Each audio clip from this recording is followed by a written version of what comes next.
Assalamualaikum warahmatullahi wabarakatuh. Salam sejahtera buat kita semua. Perkenalkan, saya Ardi Yusfa, pendamping PKH Wilayah Dampingan Daerah Kecamatan Hiliran Gumanti, Kabupaten Solok.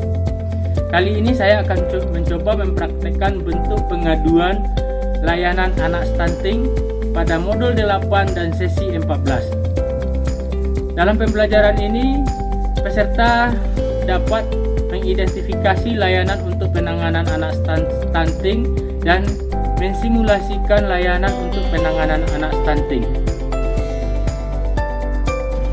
Pengembangan potensi diri ini menjadi penting dan perlu dipelajari sehingga KPM dapat mengembangkan dan memanfaatkan potensi dan sumber daya yang ada di dalam diri dan lingkungan untuk mencegah dan menangani stunting.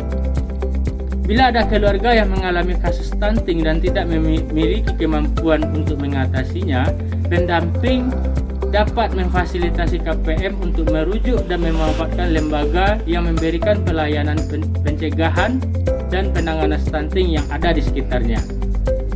Peran SDM Kesos yang dapat dilakukan dalam tugas ini adalah sebagai fasilitator, mediator, edukator, motivator, dan advokator.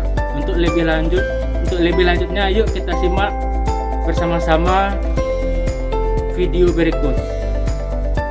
Assalamualaikum warahmatullahi wabarakatuh. Waalaikumsalam warahmatullahi wabarakatuh. Yang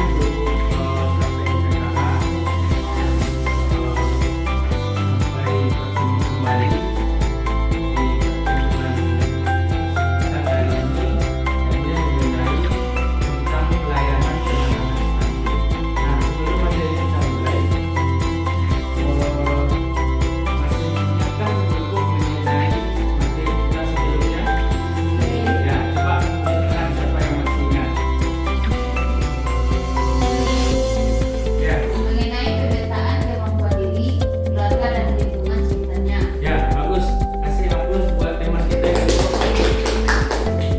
materi kita sebelumnya mengenai pemetaan kemampuan diri, keluarga, dan lingkungan sekitarnya. Nah, dari materi tersebut, siapa yang masih ingat? Coba sebutkan beberapa contoh kemampuan diri dan keluarga dan dalam pencegahan dan penanganan stunting yang ibu ketahui. Ya, solusi.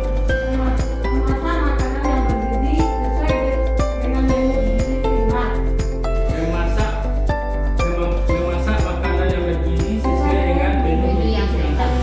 Berikutnya, apa lagi Bu Ibu Dayat?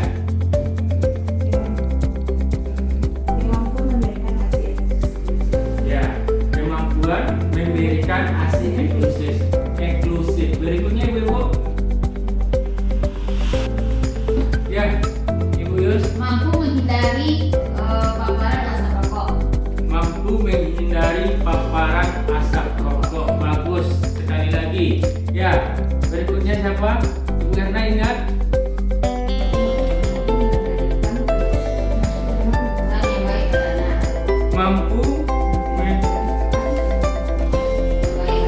Mampu memberikan pengasuhan yang baik pada anak. Masih ingat beberapa lagi Bu Ibu? Membawa anak baik Membawa anak ke layanan kesehatan. untuk memantau kesehatan anak. Ya, itu beberapa contoh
Ya, bagus Ibu-ibu.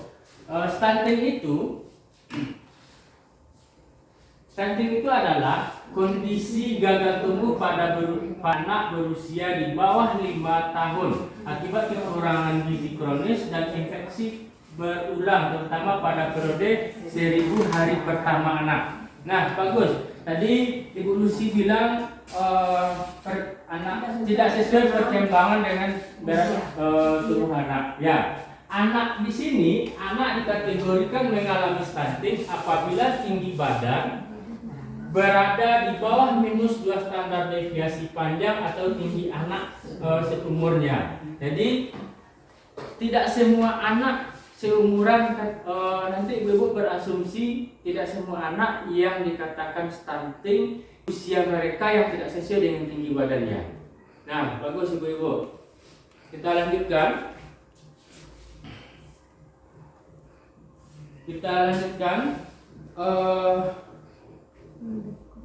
Mengenai daftar rujukan penanganan anak stunting.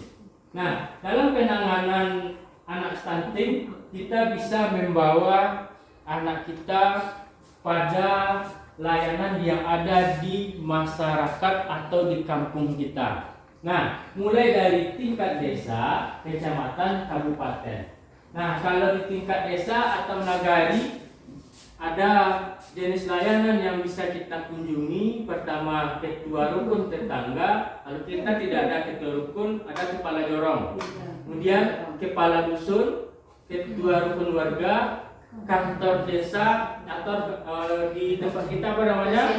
Kantor wali sama, posyandu, puskesmas desa, Karang Taruna, pendamping sosial, penyuluh sosial, sekretariat PKH desa, pekerjaan sosial dan relawan. Nah, ini di tingkat nagari. Kemudian di tingkat kecamatan. Di tingkat kecamatan ada kantor camat, puskesmas, puskesmas kecamatan, tenaga kesejahteraan sosial kecamatan, koordinator pendamping sosial tingkat kecamatan di sekretariat PKH, ini bertempat di kantor camat. Kemudian pekerjaan sosial. Kemudian Kabupaten Solo, untuk di tingkat kabupaten ada dinas sosial, ada puskesmas kabupaten, ada rumah sakit umum, kemudian sekretariat PKH kabupaten, pekerja sosial. Nah, ini daftar rujukan dalam rujukan layanan dalam penanganan stunting baik di tingkat desa, nagari ataupun jorong, kemudian kecamatan dan kabupaten. Ibu-ibu, apakah ada kasus stunting di keluarga kita atau di sekitar kita? Ada ditemukan. Kemudian jika ibu-ibu menjadi keluarga yang anaknya mengalami stunting, apa yang ibu lakukan? Mengajak agar dia membawa anak ke dinas kesehatan. Ya, bagus. Ibu-ibu yang lain? Ya, bagus ibu-ibu. Bagi ibu-ibu yang tahu, bisa langsung mengajak atau membawa anak ke dinas kesehatan. Jadi sebelum kita langsung ke dinas kesehatan, dari daftar rujukan yang ada, mulai dari tingkat nagari, kecamatan atau kabupaten, kita lebih dulu mendatangi jenis layanan yang ada yang terdekat dulu. Kalau bisa langsung ke puskesmas boleh, ke bidan desa boleh. Ya, di sini peran posyandu lebih penting ibu-ibu dalam penanganan stunting. Kemudian ada lagi kepala jorong, misalnya jauh kita mengunjungi pusat kesehatan. Nah, bisa kita koordinasi dengan kepala jorong dulu. Ibu kader, ada yang jadi ibu kader di sini? Ada, bagus ibu-ibu. Kemudian apa yang dapat dilakukan masyarakat untuk mendukung keluarga tersebut? Nah, kira-kira apa bentuk dukungan dari kita? Memberikan tambahan makanan seperti produk. Bagus, memberi tambahan makanan. Ya. Nah, Adik, terima kasih Bu Ibu atas jawabannya. Kemudian yang perlu kita ketahui Bu Ibu, jika ada anak yang mengalami stunting, pertama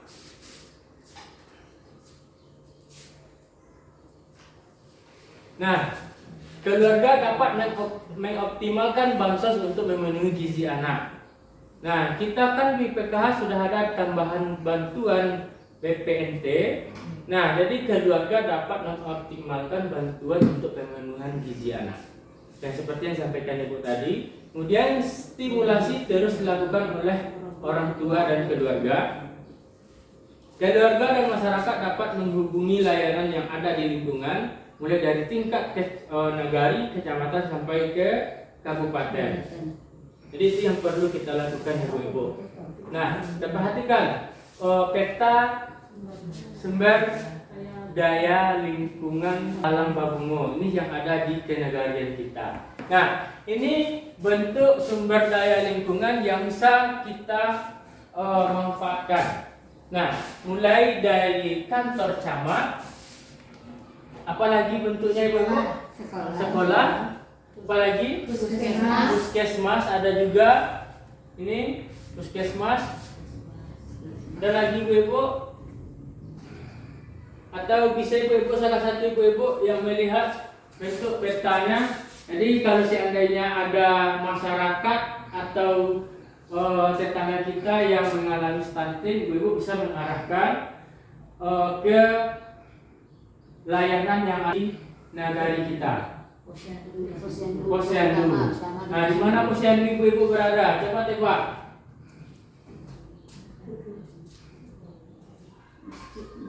Ya. Masjid Baitul Syafa. Ya, dekat Masjid Baitul Syafa.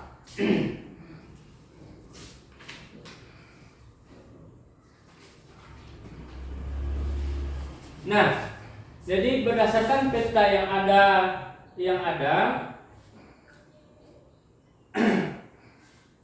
jika ada anak stunting, kira-kira ibu-ibu harus mendatangi tempat di mana saja bentuk layanan yang ada. Berdasarkan peta yang ada. Puskesmas boleh juga. Kantor wali nagari boleh juga. Kantor camat boleh juga. Posyandu boleh juga. Apalagi Ibu? Ini yang ada di kenegarian kita saja dulu Ibu. Apalagi? E-warung bisa kita manfaatkan Ibu-Ibu? Ya, kita e-warung sesuai dengan pemanfaatan dan menambah gizi anak tadi. Nah, itu gunanya kita dapat bantuan tambahan seperti BPNT ataupun sembako. Nah, apalagi Ibu-Ibu? Nah, yang bisa Ibu lakukan dalam penanganan stunting yang ada di lembaga terkait di kenegarian kita ataupun di kecamatan sampai ke kabupaten. Pertama, ada pusat kesehatan seperti puskesmas, pustu juga bisa kita manfaatkan Ibu-Ibu, posyandu, kemudian pusat kesejahteraan sosial, kemudian sampai ke dinas sosial juga bisa. Kemudian balai lokal rehabilitasi sosial anak yang memerlukan perlindungan khusus. Nah, itu yang bisa kita manfaatkan.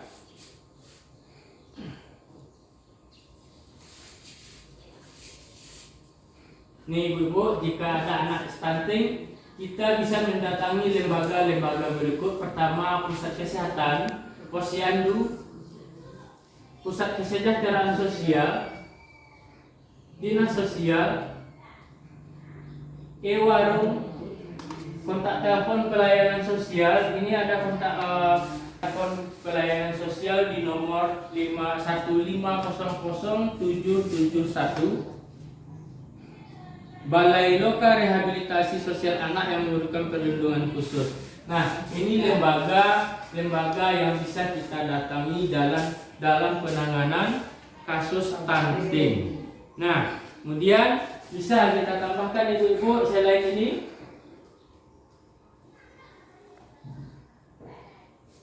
Nah, ini petugas penyelenggara kesejahteraan yang ada di masing-masing di daerah kita, ibu-ibu. Pertama, kalau tadi lembaganya, ini bentuk petugasnya ada pendamping sosial, baik itu PKH, BPNT, UB Sakti, ataupun Peksos. Nah, pernah ibu-ibu mengunjungi pendamping atau ibu-ibu dikunjungi pendamping? Nah, jadi kalau ada kasus stunting yang ibu temukan di lapangan, ibu-ibu bisa mengunjungi petugas yang ada di masing-masing daerah. Nah, kalau ada ditemukan. Kemudian pekerja sosial, ada penyuluh sosial, ada relawan sosial, seperti fasilitator puskesmas, pekerja sosial masyarakat, dan TKSK. Jadi TKSK di sini juga berperan penting ya Bu. Mereka sebagai relawan sosial. Kemudian petugas-petugas ini akan membantu Bapak dan Ibu untuk menghubungi dengan layanan yang dibutuhkan oleh Ibu agar anak dapat ditangani. Jadi sekiranya ada teman kita ataupun masyarakat kita yang tidak tahu mengenai apa yang harus dilakukan untuk penanganan stunting dalam kasus stunting, ibu-ibu bisa koordinasi, ibu-ibu juga bisa mengunjungi dan petugas-petugas yang ada. Nah, ini mana tahu ya ibu-ibu. Kemudian kita pekerjaan kita selanjutnya ibu-ibu, ibu-ibu nanti saya akan bagi menjadi 2 kelompok. Ini kelompok 1, ini kelompok yang di sebelah ini kelompok 2. Nah, dari masing-masing kelompok membacakan satu cerita. Nanti saya kasih ceritanya. Kemudian perwakilan dari masing-masing kelompok membacakan cerita. Ini cerita dari kelompok 1. Ini kelompok 2. Silakan ibu-ibu perwakilannya membacakan perwakilan. Perlu ibu-ibu ketahui, setelah perwakilan masing-masing kelompok membacakan, nanti setelah ini kita bermain peran. Nah, kita ambil salah satu contoh kasus dari cerita yang ada.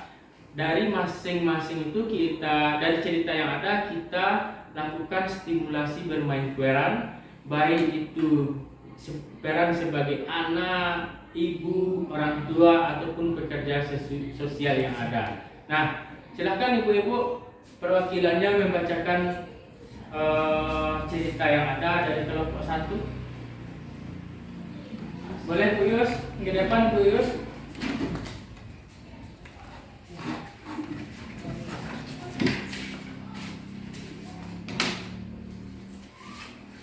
Pada hari ini, Asep genap berusia 3 tahun. Akan tetapi, sang ibu melihat tinggi badan Asep tidak seperti anak seusianya. Orang tua Asep sekarang sangat khawatir melihat perkembangan anaknya, tetapi tidak mengetahui apa yang harus ia lakukan. Asep tinggal di dusun yang sangat terpencil. Tidak ada fasilitas kesehatan dan tidak memiliki uang untuk pergi ke fasilitas kesehatan. Ibu Asep hanya sering bertemu dengan pendamping PKH yang mendatanginya setiap sebulan sekali. Apa yang harus dilakukan oleh orang tua Asep? Ya, cerita kedua oleh perwakilan dari kelompoknya.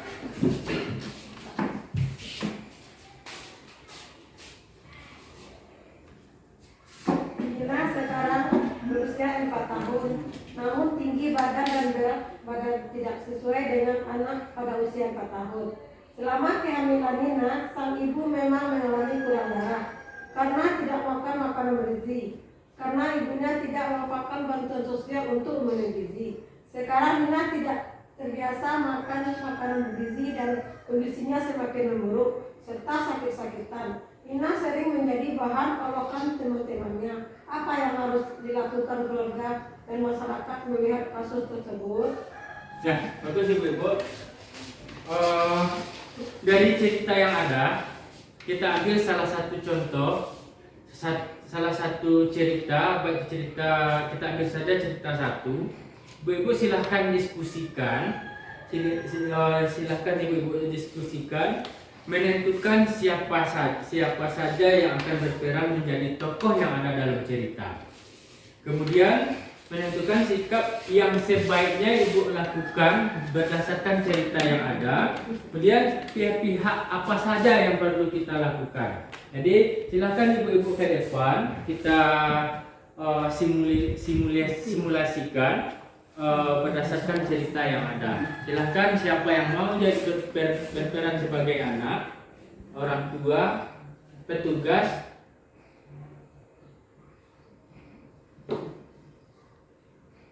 Ya silakan ibu-ibu.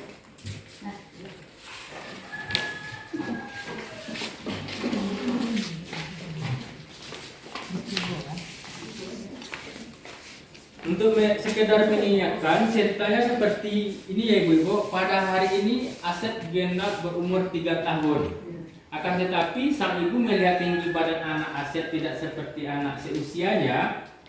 Orang tua Asep sekarang sangat khawatir melihat perkembangan anak, tetapi tidak mengetahui apa yang harus dilakukan. Asep tinggal di dusun yang sangat terpencil, tidak ada fasilitas kesehatan dan tidak memiliki uang untuk pergi ke fasilitas kesehatan.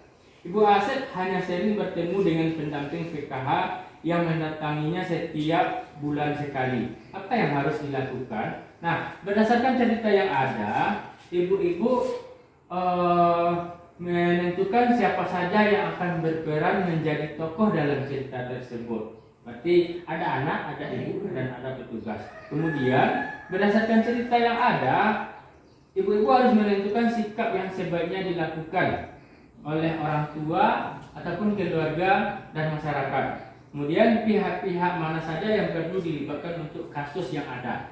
Silakan ibu-ibu. Kakak mana sih Erna? Kakak lapor kah? Kakak lapor deh. Aduh nak lapornya nak dia lah kan. Anak awak deh. Laki gua tahu semua. Tidak juga tambah tingginya do bare betul lo. Tidak bawa anak besar itu. Iya tidak lo do. Itu awal kan yang kawin Indonesia lah. Pai mak. Mak. Assalamualaikum. Aku tahu kan. Wow.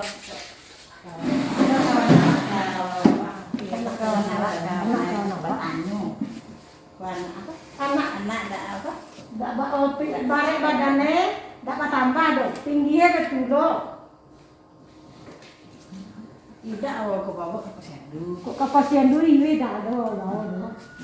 Di posyandu akan ada tambahan makanan. Sudah itu kan dijadi perkembangan anak. Itu gini itunya tuh baturik apa? Layanan kesehatan tuh itu. Di sini nak tahu ya Bapak. Oke Ibu, terima kasih atas simulasinya. Dari simulasi yang kita praktekkan tadi, kira-kira apa materi yang bisa kita ambil? Baik Ibu. Ya, apa kesimpulan dari dari kegiatan simulasi tadi yang bisa kita ambil? Anaknya stunting. Ya, mengenai anak yang stunting tadi. Membawa itu membawa anak ke kesehatan.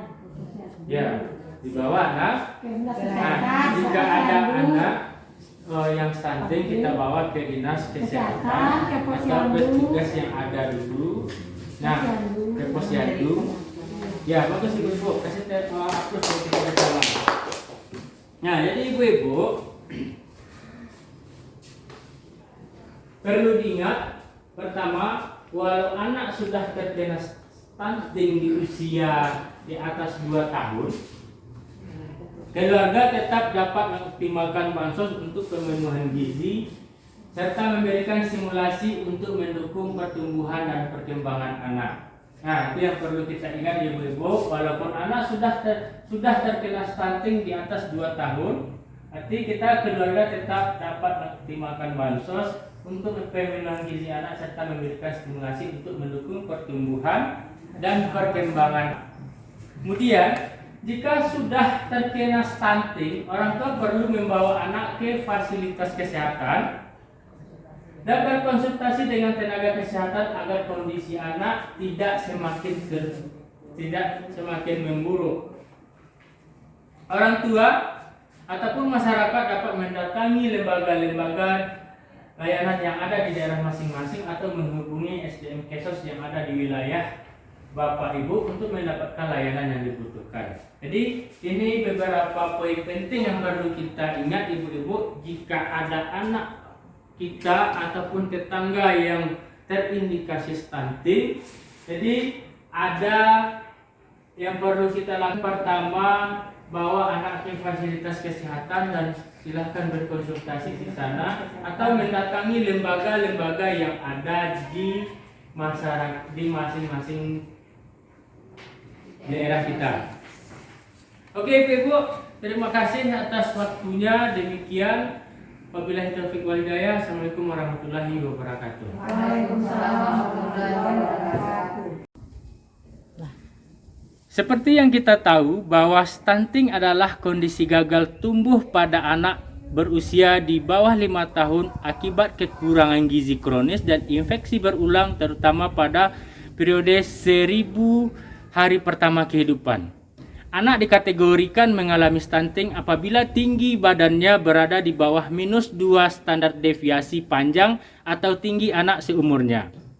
Walaupun anak sudah terkena stunting di usia 2 tahun, keluarga tetap dapat mengoptimalkan bansos untuk pemenuhan gizi anak serta memberikan stimulasi mendukung pertumbuhan dan perkembangannya.